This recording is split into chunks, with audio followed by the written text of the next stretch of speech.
This is Nick. This is Jack. It's Friday, the real Friday, September 15th, and today's pod is the best one yet. It is a T-Boy, Jack. Nick, the temperature in Vermont this morning, 46 degrees. Celsius or Fahrenheit, Jack? Fahrenheit. You know what that means? It's double collared shirt weather. That's the trend I'm bringing on this fall. Vermont weather sounds a lot like Nantucket clothing, Jack. Double popped collars. Are you getting maple syrup or are you going to a yacht club? No, they're flannels. They wouldn't let me wear this to a yacht club, trust me. New York Fashion Week, take note. First story, what do we got on today's pod, Jack? MGM Resorts, the hotel and casino company, has been taken over by hackers. And we've got the solution to this cyber attack. Here it is. The Liam Neeson Doctrine. For our second story, we're looking at ARM. The computer chip company just had the biggest IPO on Wall Street in the past 2 years. Because ARM's computer chips are the coolest chips around. Literally. And our third and final story is Britain. Over in Britain, the biggest chain of pubs has introduced surge pricing. The pints are pricier during peak hours over in the UK. If surge pricing can come for beer, then surge pricing can come for everything. Is no liquid sacred? But Yetis, before we hit that wonderful mix. Wonderful mix of stories before a weekend. Love the mix, Jack. Speaking of sacred liquid, eins, zwei, drei, trinken. Lass die Luft raus, Jack. Yetis, day one of Oktoberfest begins this weekend. Oh, we know. You don't have to double check your calendars. It's still September. Deutschland, they like to round up early. Yeah, so tomorrow is the opening day of Oktoberfest, the biggest beer festival on earth. The biggest beer festival since Hands Across America, Jack? Line up your lederhosen and prost your pints. Like Jack said, eins that sei. Hammaker and Schlemmer. And Yetis, the epicenter of Oktoberfest is in Munich, the capital of Bavaria, over in Germany. And those Bavarians have been doing this beer tradition since 213 years ago. Yep, the first Oktoberfest was to celebrate the wedding of Kaiser Ludwig das Erste. Who's the great-grandpapa of Ludwig von Wolfhausen. Yetis, we could tell you how much beer is consumed at this beer drinking event. Which is 1.98 million gallons of beer. And we could tell you how many sausages are eaten at Oktoberfest. Which is 60,000 bratwurst sausages. But we think the better, the funnier, the more expensive statistic is the number of things lost at Oktoberfest every year. Get this. Last year, attendees of the Munich Beer Festival lost 520 iPhones. They lost 600 wallets. They left behind 1,300 passports. That's right. They lost 1,300 passports at this beer festival. Verlassen, vergessen, verloren. Lost, forgotten, and left behind. So Yetis and besties, if you're pouring out some Pilsners this weekend, if you're Brauhausing in Bavaria right now, if you're toasting in a tent, or if you're pulling a pretzel with that Spätzle, remember to drink responsibly. And remember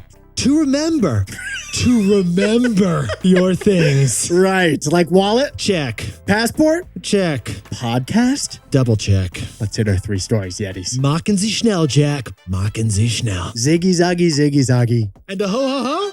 Oi, oi, oi. You're good. Don't worry. Let's hit the show. Get it wrong every time. 15 years before this song, two boys from the Northeast met in the dorm. They had an idea that caused a cultural storm. It's the best one yet, but the best is the norm.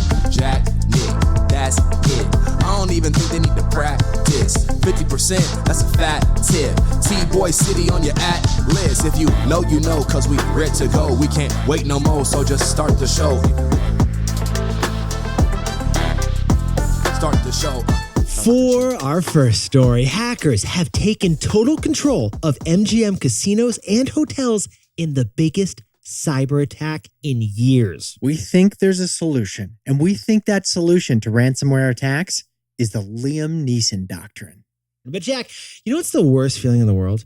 When you go up to your hotel room and the key card doesn't work and you got to go back down again. That is so frustrating. Oh my God, yeah, the key card room rejection. It's the worst thing ever. Well, Yetis, for over 3 days, room keys at MGM's hotels and casinos across the whole country have not been working. But it's not just the room keys, is it, Jack? As of this recording, the MGM website is down. Nobody can book a reservation or learn anything about the hotel. Checking right now, it says offline, the entire MGM resort worldwide. Even the casino floor at MGM's signature hotel and resort in Las Vegas has been shut down. The slot machines aren't working. You want a daiquiri? You can't even get one of those right now. Now, the reason MGM Hotel and Casinos is in complete paralysis right now, it's been hacked. MGM just got hugely hacked, didn't it, Jack? It was such a big hack, they had to make a filing with the SEC. It was such a big hack that MGM stock is down 5% this week because you can't even get a shrimp cocktail right now. Now, executives at MGM are trying to solve this crisis, but they don't even have access to their corporate email. This hack is so bad that they have to use their personal Gmails in order to communicate at the company. The CEO is trying to solve this crisis with like his BlackBerry BBM. Now, Yetis, this feels like the fourth sequel of Ocean's 11. Call it Ocean's 14. I'm like waiting for George Clooney to just pop out of nowhere and say he did the whole thing with Matt Damon. But this story actually begins on the other side of the Las Vegas Strip. And Jack, what's on the other side of the Las Vegas Strip? Caesar's Palace Hotel and Casino. The same casino that starred in The Hangover, wasn't it, Jack? Yeah, remember he says, did Caesar actually live here? Caesar's Palace, mattress, the last scene. Well, last week, Caesar's Palace also got hacked in a similar fashion as MGM. Funny coincidence, Yetis. Just last week, hackers were able to obtain a list of Caesar's loyalty members, including their driver's licenses and their social security numbers. That hack at Caesar's Palace is over, though. Caesar's Palace confirmed it. But what Caesar's Palace has not confirmed is how that hack ended. And according to reports, it ended because Caesars paid the hackers $15 million to end the hacking. A $15 million ransom payment to let Caesar go free. And that's the point. Both of these cyber attacks, they appear to be classic ransomware hackings. Jack, it's got the fingerprints of a classic ransomware attack. That's when cyber criminals pretend to be employees of the company, call the IT help desk, and schmooze their way to getting the username and password. Yeah, they basically pull a Tom Cruise and bingo bango. They get the username, the password, and then they are into that system. And then they hold the computer systems hostage and demand a cash payment. And Caesar just paid that ransom. And now MGM has to decide if they're going to pay a ransom. So, Jack, what's the takeaway for our buddies over at MGM? We need to ban ransom payments. We need the Liam Neeson Doctrine. Yeah, it is. Jack and I, we're not blaming Caesars here for allegedly paying cyber criminals millions of dollars. $15 million is a small price to pay in order to retake control of your company. But guess what? That payment, it encourages future cybercrime, like the one that hit MGM just this week. And as long as companies are paying ransoms, then there's a financial incentive for cyber criminals to hack again. Because ransom payments are a solution for a self-interested company, but they are a problem for the whole economy. That's why we think the government has to step in and ban ransom payments from companies. Yeah, we don't negotiate with terrorists. Why should we haggle with hackers? Would Liam Neeson pay a ransom payment? I don't think so. Neither should these Las Vegas hotels. We have a very particular set of skills. Yetis, if we criminalize ransom payments, then companies won't pay them anymore. And if companies don't pay ransoms, then hackers wouldn't hack. For our second story, the biggest IPO in 2 years just hit Wall Street, and that IPO is the ARM computer chip. We were curious why ARM is so big and so valuable, and it's because ARM is really cool. Literally. Yeah, it is the number one financial theme of this fall. It's not football. What is it, Jack? It's IPOs. They're back, baby. Call your Goldman buddies and grab those dancing shoes, baby. There are big names you know that are going public this fall. You got Instacart and you got Birkenstock shoes. But yesterday, there was one big name you probably didn't know that went public. And that company going public is the ARM computer chip. ARM was actually the biggest IPO of the last 2 years and the third biggest tech IPO ever. In fact, Yetis, you are using ARM's product right now and you probably didn't even realize it. But we'll get to that in a minute. Yes, we will, Jack. Meantime, ARM went public at a $50 billion valuation, and their stock jumped 25% yesterday on day one of trade. And the big financial winner here, who is it, Jack? Masa! Because SoftBank, the Japanese venture capital firm, happens to own 90% of ARM. WeWork didn't work out for SoftBank. ARM is working out for SoftBank. But Yetis, here's what Jack and I found fascinating about this story. We were curious, weren't we, Jack? Why is ARM getting all of the Wall Street love right now? Why is ARM any different than any other computer chip out there these days? Well, we looked into it T-Boy style. ARM is so hot right now because its computer chips are so cool right now. Literally. ARM has developed the most energy-efficient chip on the planet. We jumped in further T-Boy style. ARM mentions the word energy more than they mention computer in their IPO paperwork. Because ARM's computer chips require 1/50th the amount of energy of competing computer chips. It literally stays cool. They're so cool because they stay so cool. And for what product is a small and really energy-efficient computer chip the most important? I don't know, Jack. Let me just pull out my phone to figure it out. The smartphone. That's what needs ARM's computer chips. Exactly. And get this, Yetis. According to ARM's paperwork, 99% of the world's smartphones use ARM's chips. That's right. 99 out of 100 smartphones have a chip made by this company. Which makes us wonder, who's that 1%? Like the Palm Pilot, man? ARM's one-of-a-kind energy-efficient chip is the reason your smartphone battery lasts 1 day instead of 1 hour. If it's 2 a.m. and you have 5% battery left to call an Uber, you should be thanking ARM, not Apple. That's why Apple just signed, get this, a 20-year deal for ARM to supply chips for iPhones. That's right. The iPhone 32 is going to be using an ARM chip. The battery life of your most important tech product depends on this one cool chip. Yes, it does. So, Jack, what's the takeaway for our buddies over at ARM Computer Chips? Not all chips are created equal. Yetis, Jack and I have said it before, and you know what? We're going to say it again. Do not underestimate the chip. Don't just dip that chip. Just about all electronic things require chips right now, and that's led to chip stocks soaring. NVDA stock, it's more than tripled in the last year, all thanks to the artificial intelligence rush. NVIDIA's chips are critical for AI, but they use tons of energy to do it. On the other hand, ARM's chips can't compute for AI, but they use very little energy. So you got NVIDIA, now the 5th most valuable company in the world, and you got ARM, the biggest IPO of the year. Even though their chips are very different. The lesson here, chips are crucial in this economy. But not all chips are created equal. Now, a word from our sponsor, Mudwater. Yetis, Mudwater is a coffee alternative that delivers natural energy and focus, and we love it. Because we've had a ton of fun remixing our Mudwater into something new every week. All right, besties, here's the latest thing we whipped up. Jack and I call it the Mocha Maple Mudwater. Heat 1 cup of oat milk, mix in 1 scoop of Mudwater, and then splash some maple syrup. And then, Jack, what about the mocha? How do we do that? We save that for the finish. Yeah, you dust a little cocoa on top of that thing. It is an aesthetic garnish. The possibilities with Mudwater are endless, bringing some pizzazz to your morning ritual. Mudwater is a coffee alternative made with 4 adaptogenic mushrooms and Ayurvedic herbs. It's energy, but with a fraction of the caffeine of coffee. If you're ready to try out a coffee alternative, give Mudwater a shot, literally. Go to mudwater.com/tboy to support the show and use code TBOY for 15% off. That's mudwtr.com/tboy and use code TBOY for 15% off your first Mocha Maple Mudwater. For our third and final story before the weekend, British pubs are about to start a new thing. Here it is. Unhappy hour. British pubs are implementing surge pricing on drinks during peak drinking hours.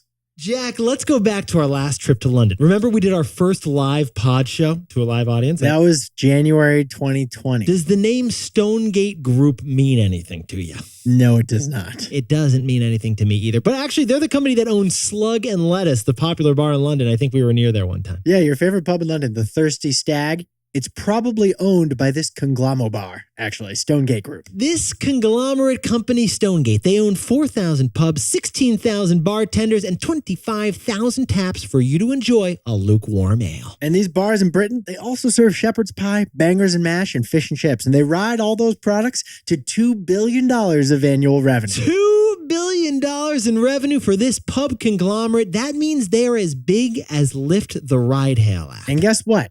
This chain of bars just borrowed Lyft's business model. Get this. Britain's biggest pub chain is bringing surge pricing to 800 of its pubs. When the bar gets crowded on Saturday night, beer prices at these bars will rise by 25 cents. Extra people at the bar after work? What's going to go down, Jack? You'll have to drop an extra quid or two for that Carlsberg. Well, I never.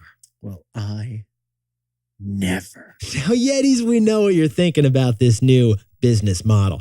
It sounds like an unhappy hour, but here's the funny thing. We've actually had surge pricing at bars all along. And you didn't even realize it. Surge pricing at bars is what happy hour is. Happy hour is ironically a form of surge pricing when the price changes in response to demand. Happy hour, it's when drinks are cheaper, $1 off between 3 and 4 o'clock in the afternoon. Because there's lower demand during the afternoon. Well, this pub chain in Britain, it's the same concept as happy hour, but in the opposite direction. Unhappy hour just means more expensive beer at 7 p.m. and on weekends. Because there's high demand at 7 p.m. and on weekends. Now, Yetis, just to sprinkle on more context here, we've told you before, consumers hate surge pricing, but surge pricing is an economist's dream. Because surge pricing restores market balance with dynamic pricing. With surge pricing, you end up paying more for that beer at the pub during a busy soccer match. But if there wasn't surge pricing, there'd be a line out the door and you wouldn't even be able to get in. So we hate to break it to you, besties, but surge pricing is economically efficient. It's economically sound,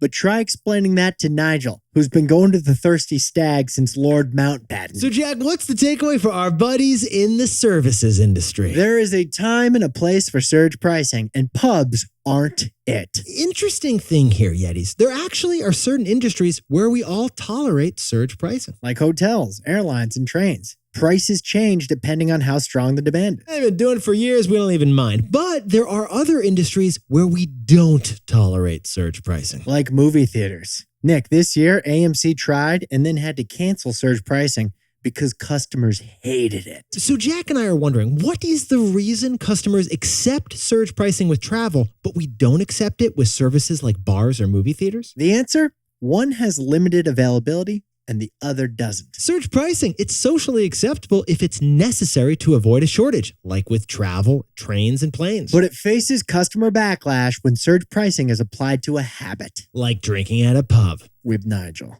At the Thirsty Stag.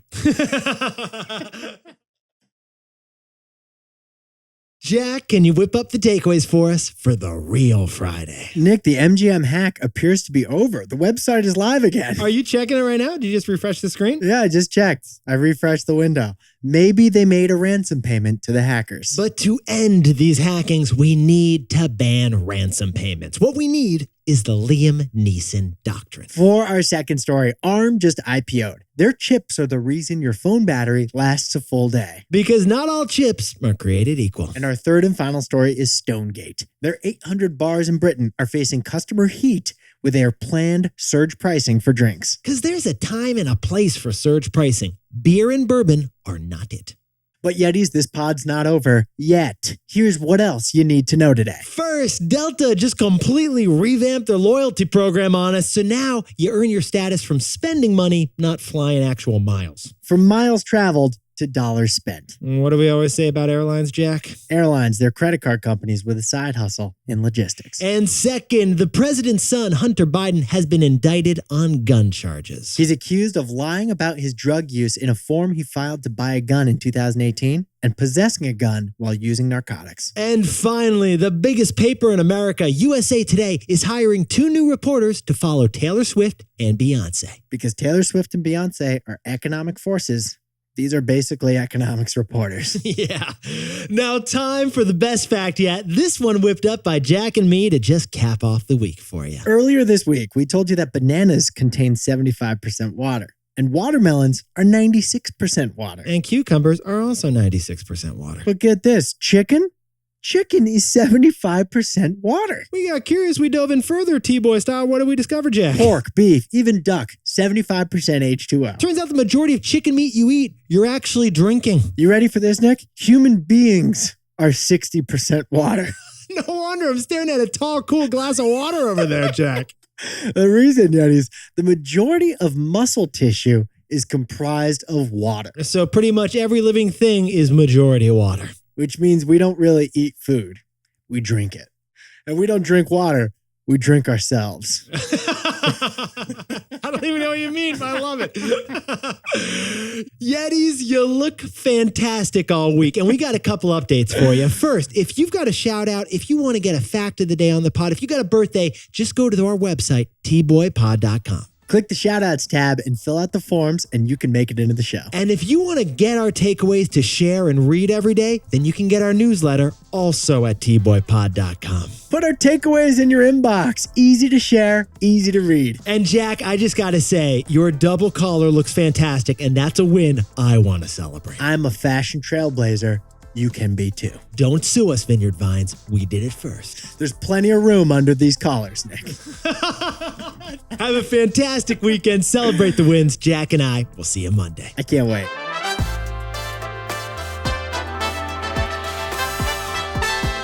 And before we go, congratulations to legendary Yeti Amanda Tessoff, who just graduated from flight attendant school for Southwest Airlines. Congratulations to Travis Mount and Bailey, whose 6th wedding anniversary just happened in Charlotte, North Carolina. Not too shabby, and Jessica and Daisy are just a couple of besties hanging out on the Panama City beach, enjoying their T-boy. I wish I could be there, to be honest. And Damian Prendergast, happy birthday down in Jamaica. And happy birthday to Johanna Weiss in the Philippines. And Letty Goldberg, happy birthday over in Seattle, Washington. Happy birthday to Poncho Scanone, playing some paddleball for his birthday down in Miami. And Oliver Demers is doing the Rubik's Cube for his birthday over in Rogers, Arkansas. And happy birthday to Clancy Shepard in Beaver Creek, Ohio. And Adam Lessing, enjoy that birthday in Brielle, New Jersey. Happy birthday to legendary Yeti Mary Beth Schubert in St. Paul, Minnesota. And Kira Wida, happy 13th birthday over in New York City. And a huge happy 27th to Frankie Golan,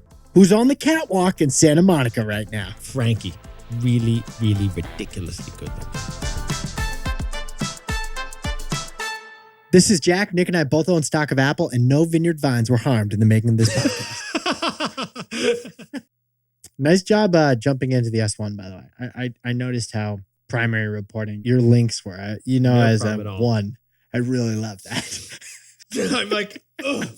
I got the CEO, Jack. I kidnapped him and I brought him here to you to tell you to your face that 99%. Is that information integrity good enough for you, Jack? Tell him. Tell him what you told me.